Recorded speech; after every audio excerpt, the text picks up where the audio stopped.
What's up, guys? Studfit here. Hopefully you're enjoying the holiday tour so far. Huge shout out to Sam78IT who got us this spotlight shop. So let's discuss this here. It's a very unique tour. We've just entered the winter season, meaning that any winter related item, any snow, any ice for a limited time is bonkers valuable for at least one, maybe two tours. So if we see it, we're talking about Ice Dozer being used 18 times in All Cup ranking, Mark II, Frostwing. All these items are used all over the place in All Cup ranking. However, what happens after this next tour or the tour after that? At least, we're thinking mid-January, maybe even February. At best case scenario, these items could be valuable. What happens after that? Unfortunately, a lot of these items will be put back on the shelf. We don't normally see ice-related items, snow-related items, or tracks being brought back throughout the year. So unfortunately, items that only have or seem to have overwhelming access to snow tracks are really useful right now, but not so useful the rest of the year.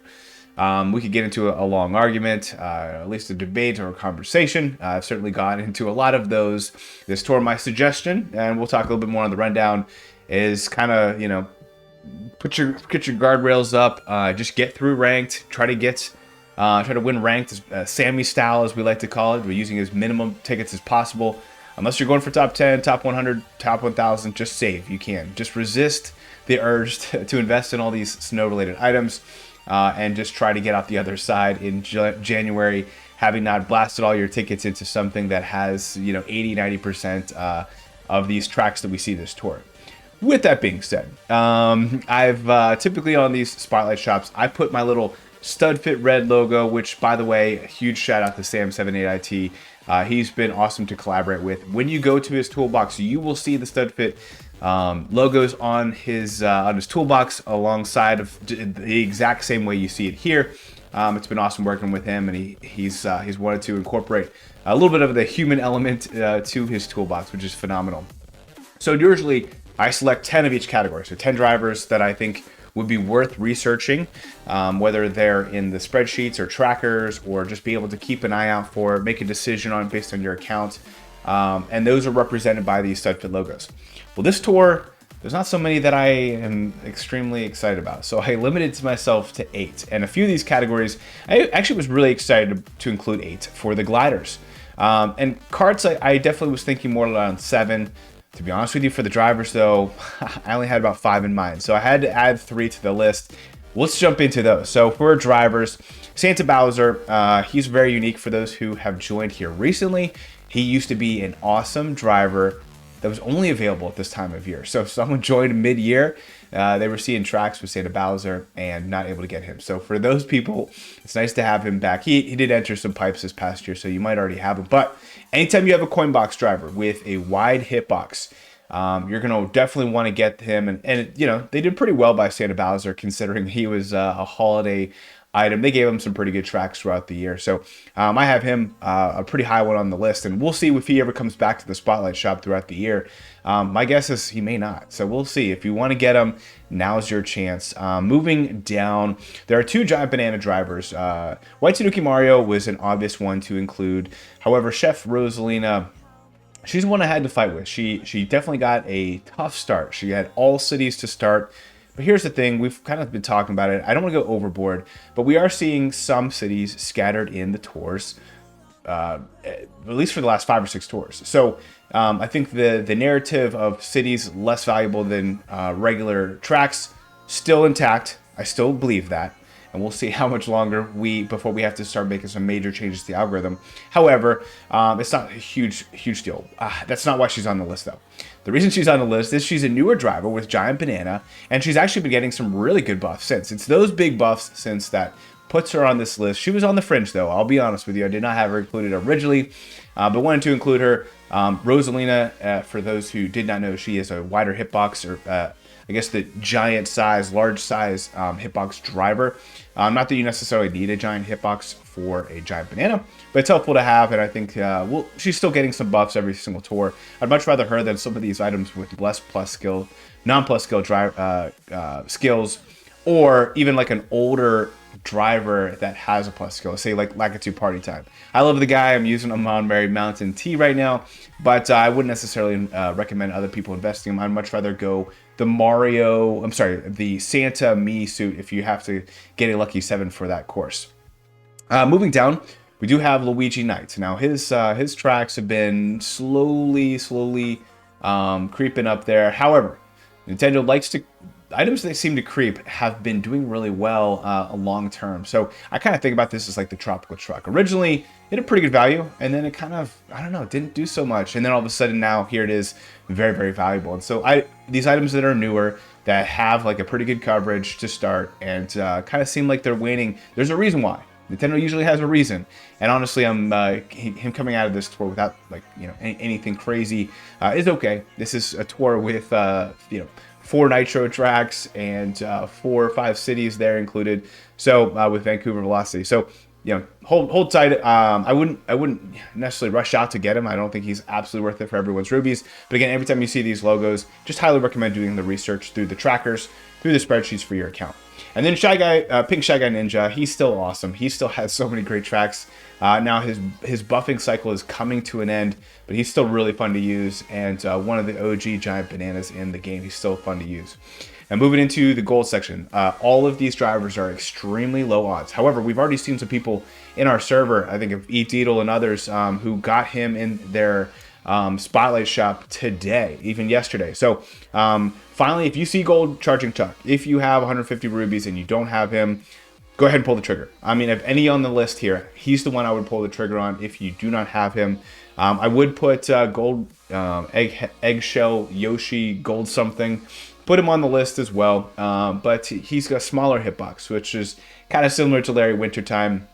I think if I had to pick between any, just as a barometer, if I had to pick between any of these items or getting Larry Wintertime at his special discounted price, it might be gold charging Chuck.